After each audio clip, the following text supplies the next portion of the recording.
आपको ज्ञात होगा कि मोती बाग में बहुत गलत तरीके से हमारे कुछ रहिवासियों को नागपुर के वहां से अतिक्रमण करके निकाला गया। वहां पर ये सारे नागरिक, ये सारे लोग जो आप देख रहे हैं, हमारे बहनें देख रही हैं, ये 60 सालों से वहां रह रहे थे। हालांकि उनका कहना था कि ये जो जमीन है ये नजूल की है और इसके कारण इनके पास में कोई भी ऐसा मालकीय अधिकार नहीं है जो वहां पर रह पाए। लेकिन मेरा ये कहना है कि सारे जब महानगर पालिका ने कर वहां पर लगाए हैं, उनसे इतने सालों तक कर आकारणी लेकर उनको वहां पर रहने का कहीं ना कहीं उन्होंने स्रोत शुरू किया है, तो आज भी उनके लिए कहीं ना कहीं एक घरौंदा देने की जिम्मेदारी महानगर पालिका की, ये प्रशासन की है, जिलाधिकारी कार्यालय की है। इस माध्यम से 2 से 3 दिन पहले से हमारे राष्ट्रवादी कांग्रेस पार्टी के प्रदेश सचिव हाजी सोहेल भाई पटेल और उनके टीम के माध्यम से न्याय की गुहार लगाई गई। इसके लिए कल हम लोग महानगर पालिका के आयुक्त माननीय चौधरी साहब, इनसे भी मुलाकात कर उनको इन चीजों से अवगत कराया। उन्होंने हमें आश्वस्त किया था और साथ में उन्होंने ये बताया था कि इस प्रकरण को आप जिलाधिकारी कार्यालय तक ले जाए, क्योंकि सारे अधिकारी ये जिलाधिकारी के हैं, इस माध्यम से कहीं ना कहीं राहत प्रदान की जाएगी। इसके लिए हम यहाँ सारे लोग मिलकर हमारे सारी टीम को लेकर राष्ट्रवादी और ये नागरिकों को लेकर यहाँ जिलाधिकारी कार्यालय आए हैं। जिलाधिकारी साहब से, विपिन इटिनकर साहब से विस्तृत में इस सारे बात पे चर्चा की गई।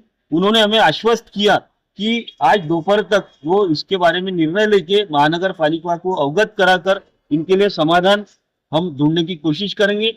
हमें यकीन है कि माननीय जिलाधिकारी साहब बहुत अच्छे व्यक्तिमत्व हैं, उनके माध्यम से ये सारे बेसहारा लोगों को न्याय मिलेगा और हम आश्वस्त है इस बारे में। राष्ट्रवादी कांग्रेस पार्टी ने पहल की है और हम आखिरी तक के, जब तक के न्याय इनको मिलता नहीं तब तक के हम ये चीजों को छोड़ेंगे नहीं। वो एक दिन गणतंत्र दिवस मनाया जाता है और दूसरे ही दिन ये मकानों को तोड़ दिया जाता है। ये गलत है। देखिए, चाहे लीगलिटी कुछ भी रहे, लेकिन मेरा यह मानना है कि सभी को कहीं ना कहीं समय देना चाहिए। अगर मान के चलिए कि ये इतने सालों से बैठे हुए भी है और आपको लगता है कि ये जगह शासन की है, तो इनको एक इतला देना चाहिए, एक पीरियड देना चाहिए कि ये अपनी व्यवस्था कर पाए। क्योंकि जब किसी का इतने सालों का घर टूटता है तो सारी जिंदगी उजड़ जाती है। छोटे छोटे बच्चे रहते हैं, ज्येष्ठ नागरिक उनके साथ में रहते हैं, बीमार लोग रहते हैं। ऐसे में इन लोगों के बारे में प्रशासन ने सहानुभूति पूर्वक व्यवहार करना चाहिए, ऐसा हम लोगों को लगता है।